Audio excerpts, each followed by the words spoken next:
This is Rob Heppel from funeralfutures.com, and today I'm with Craig Williams. Craig, welcome to Funeral Gurus. Pleased to be here. If you could just introduce yourself to the viewers. My name's Craig Williams, and I'm a licensed funeral director here working for McCall Bros, our family business in Victoria, BC. Now, Craig, you represent the fourth generation of funeral directors here at McCall's. Your great-grandfather and his brother started that in 1921, Yep. and it's being passed on now to the fourth generation. Now, Craig, we could talk on a number of topics, and we are going to cover a couple of them in this interview series.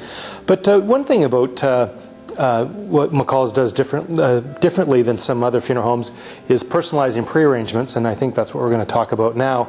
But first of all, for the viewers, for the general public, just first of all explain the basic process of making a pre-arrangement. Once someone decides that they want to have their affairs looked after and in order, what could they expect in that arrangement process? Well, Rob, usually it's a four-step process.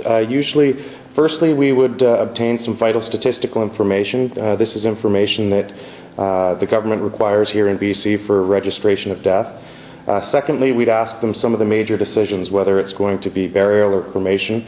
And then furthermore, what we would do is we'd ask them some of the further details, dealing with the music, any specific scriptures, sort of the details of the service. Mm-hmm. And then from there, finally, we would ask them, if prepayment is something that they would like to do, that we'd go through the options there. Okay.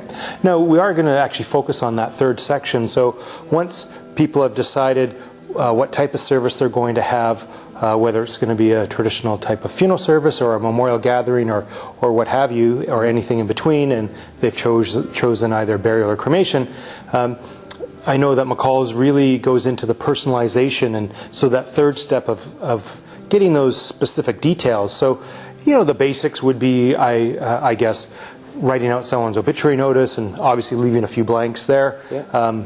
But what are some of the other smaller details? Sometimes people can do as little or as much as they really want. From bringing in the obituary ahead of time, that's something that they do. We've also had people, bringing in the information as grandkids and great-grandkids enter the family. That's something that they do.